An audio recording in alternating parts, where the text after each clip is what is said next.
Yo, what's going on, YouTube? It's the Battle Blaster coming back at you. Finally getting a little bit of time to myself. Thought I'd come to y'all with this video. There's a lot of stuff I want to talk about, but I'm going to try to make it as quick as I can, just one portion of it. So, let's see how this all go down. Now, we're into the third week, going into the fourth week of the shutdown, the government shutdown, whatever. And people are not getting paid. The economy is starting to go to a lapse. Brother, this is the fall of Rome.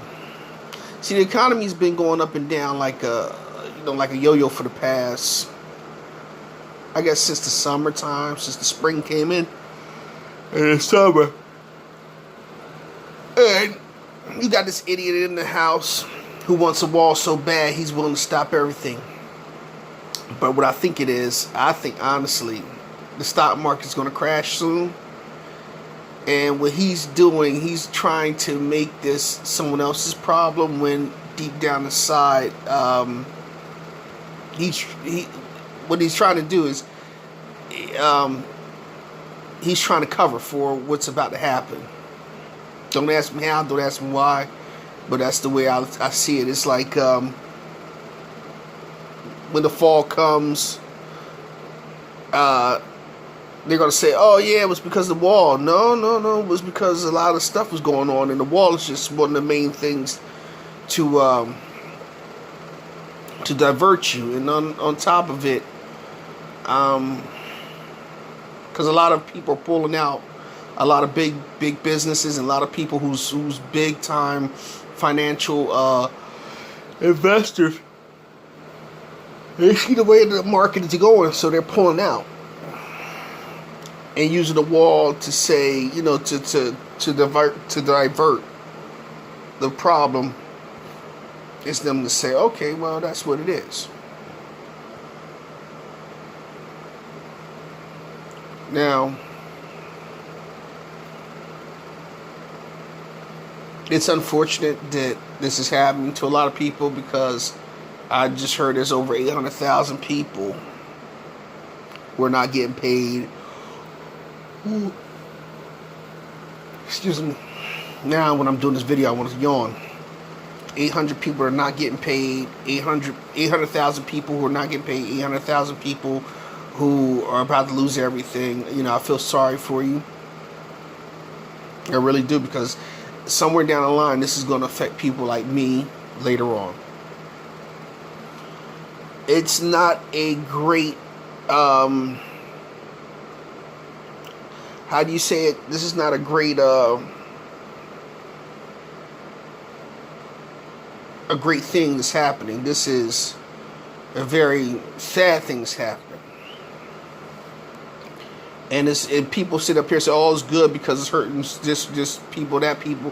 No, let me tell you like this. It's hurting people, period. Do I like to see people go through hardships and hurt? No.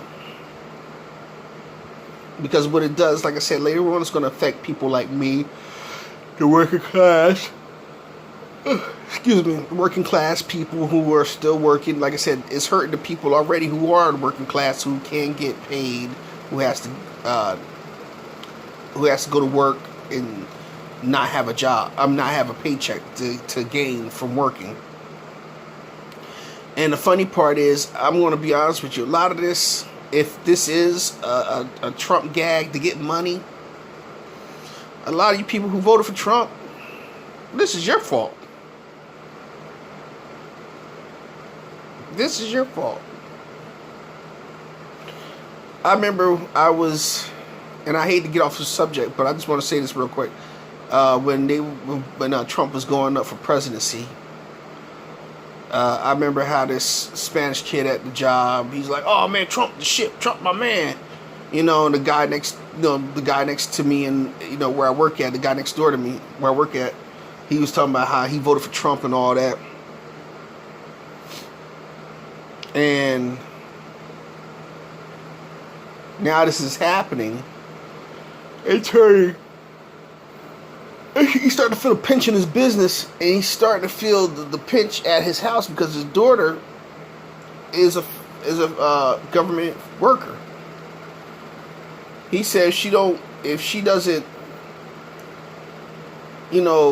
get a check in the next 2 weeks, she's got to move back home. And that means he's got another mouth to feed. He got his son, and now he's going to have his daughter, his youngest daughter at that. So, people, you have to understand, this man is a shrewd, I hate this when I'm yawning all the time. This guy's a shrewd businessman. And he never had to go through a hardship a day in his life. So when you vote people like that in, and that's like 99.9% of the candidates that we vote in, because a lot of these people will never know what it's like to be poor. They always had money. But you got to think about it. This guy has grown up in money. His parents had money. He went to private schools. He never had to go through anything. He got out of the draft because his dad bought him out of the draft. Come on, man. He's they call him a trust fund baby. He had businesses that they were doing well, and then he bankrupted his businesses so he could get out of his business. Like, really? For real? Is it like that for real? Is it that bad? But, either here nor there, I look at him and I say, you know what? This is what we dealing with. We dealing with a fool in the White House.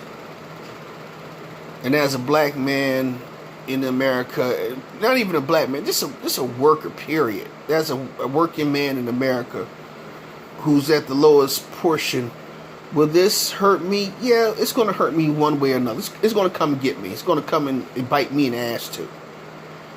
I talk about martial law and talk about the dreams I had. I had a dream about 3 years ago where there was tanks in the courtyard where I live at. There's like a patch of field. There's a field of grass. Excuse me. A field of grass, a patch of grass, and it's big enough you could drive a car through it. You could actually sit in an Abrams tank right there. And I had a dream. It was an Abrams tank sitting there, and there was these two white guys in there, and they had their guns drawn on us. And as we were walking down the street, see, it was no cars outside. If there were, they were wrecks. They were burnt out. I must have been like a ride where people threw like bottles and gasoline, and they, we must have rioted. And I'm looking at it now because I remember seeing like some cars on the street. Some were abandoned, like far as burnt up and left for burnt up and done. My car was burnt up. There were a couple cars on the street that was burnt up. There was some that was still intact, but some had busted windows. But a lot of the cars that you would see on the street aren't there no more because they was towing these cars out, I guess. And I guess it was a certain day that they was telling people to get provisions or certain hours. And I remember I had this 5-gallon jug of water. And I had these 2 or 3 bags of groceries. I had to walk around the corner to get it. And the way they had us walking, we had to stay a block away from each other. So every block there's a person. So as you're walking, there's another person walking up the street, across the street from you, and on the other side of the street you're walking down the street back to your place. So on the way there, you had to be on the right side of the street. And when you were walking back, you had to be on the left side going back, which is the right side. So no matter where you was at, you had to stay on that side of the street. So in other words, like a car, you got the right lane, you got the left lane. So one lane goes up, one lane goes down. So that's how it was. We would go up one side of the street and walk down the other side of the street, and we couldn't speak to each other. They had it so bad we couldn't speak to no one. We couldn't talk to anyone. We were basically we had one block ahead of each other.